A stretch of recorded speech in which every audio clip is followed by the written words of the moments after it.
ഇന്നലെയുണ്ടായ അനിഷ്ട സംഭവങ്ങളെ കുറിച്ചിട്ട് നിങ്ങൾക്ക് മനസ്സിലായിട്ടുണ്ടാവും.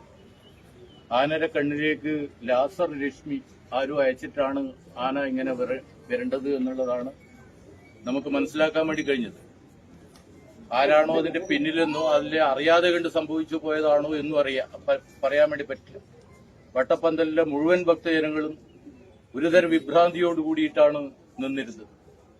ആനപ്പുറത്തുണ്ടായിരിക്കുന്ന കേശവൻ നമ്പൂതിരിപ്പാട് അദ്ദേഹത്തിന്റെ ആയുസിന്റെ ഫലം അല്ലെങ്കിൽ അമ്മയുടെ ആ ചൈതന്യം അദ്ദേഹത്തിലേക്ക് കയറിച്ചെന്നതിന്റെ ഫലമായിട്ടായിരിക്കും 3 പ്രാവശ്യമാണ് ആന തുമ്പിക്കൈ കൊണ്ട് പിടിക്കാൻ വേണ്ടിയിട്ട് ശ്രമിച്ചിരിക്കുന്നത്.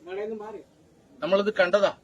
അദ്ദേഹം ആ വിമ്മുവായിട്ട് ബാക്കിലോട്ട് ഇങ്ങോട്ട് ചാഞ്ഞു നിന്നതിന്റെ ഫലമായിട്ടാണ് അദ്ദേഹത്തെ ആ തുമ്പിക്കൈ കൊണ്ട് ആനക്ക് പിടിച്ച് പുറത്തേക്ക് ചാടാൻ വേണ്ടി കഴിയാത്തൊരു സാഹചര്യം ഉണ്ടായത്. മാനസികമായിട്ട് ആ സമയത്ത് അനുഭവിച്ച അദ്ദേഹത്തിന്റെ വേദന അപ്പൊ എന്തായാലും കണ്ടു എന്നുള്ളത് നമുക്ക് എല്ലാവർക്കും മനസ്സിലാക്കാൻ വേണ്ടി കഴിയും. എന്തായാലും അദ്ദേഹത്തിന് ആയുസ്സും ആരോഗ്യവും അന്നപൂർണേശ്വരി ദേവിയും ഭഗവാൻ ശ്രീകൃഷ്ണ ഭഗവാനും നൽകട്ടെ എന്ന് പ്രാർത്ഥിച്ചുകൊണ്ട് നിർത്തുന്നു. നന്ദി, നമസ്കാരം. അന്നപൂർണേശ്വരി സേവാ സമിതിയുടെ കൃതജ്ഞത രേഖപ്പെടുത്തുകയാണ്.